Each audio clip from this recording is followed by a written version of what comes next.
Can you just tell us a little bit about your job and what you do here? Sure. What am I? I'm one of these weird people. I don't like the term investigative reporter, though that's kind of what they call me. And I do largely criminal justice stuff, long-term criminal justice projects. I'm part of our watchdog team, another weird term. It's kind of the investigative team.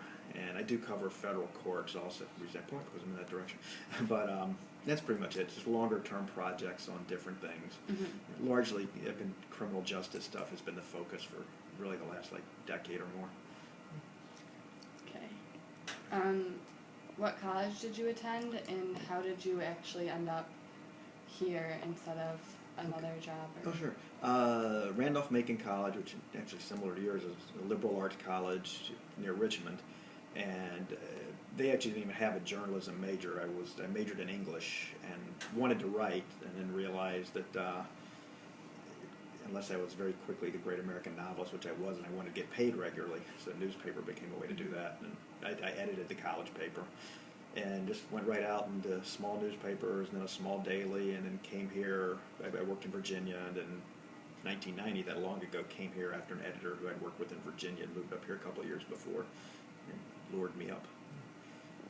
So you've always been really interested in the newspaper? Yeah, that's all I've done, really. Yeah.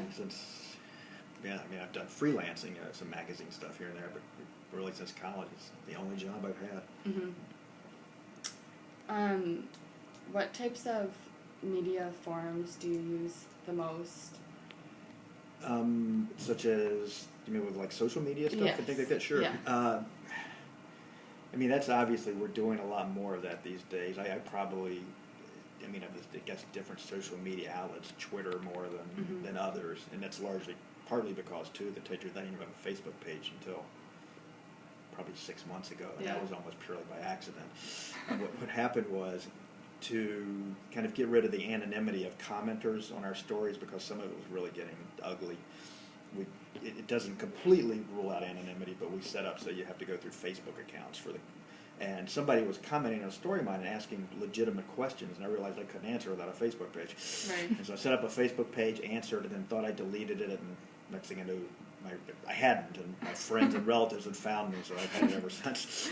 But I still use that to link to stuff we do, stuff that I do, but Twitter probably more than anything.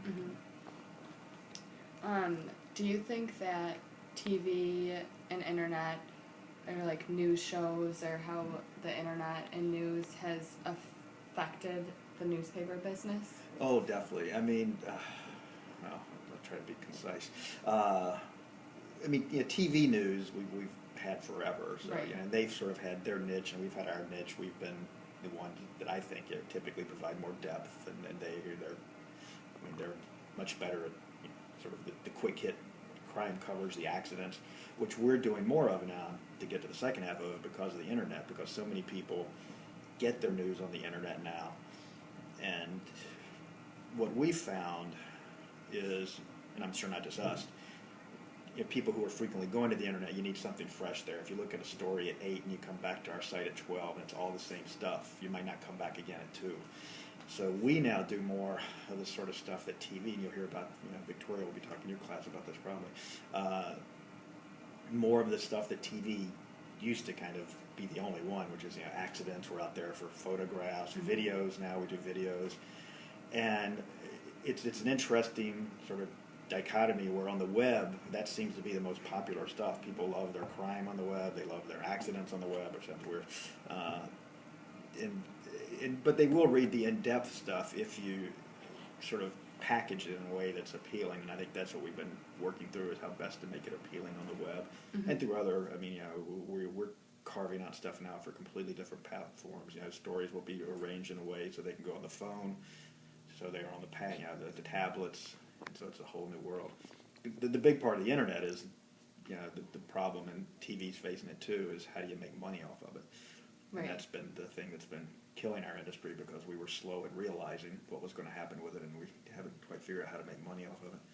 So you guys have a website page along with the actual newspapers? Yeah, we have, which is, I think, I hope I'm not wrong, but It was, I think, the most popular news site in town. I don't know if one of the if Wham 13 might have, but I know we've been up among sort of local media outlets that offer news. So do more people visit your website than get actual newspapers, or is it You know, equal, or? I don't know. I can find out for you and let you know. I mean, like most newspapers, our circulation has sadly been on a decline.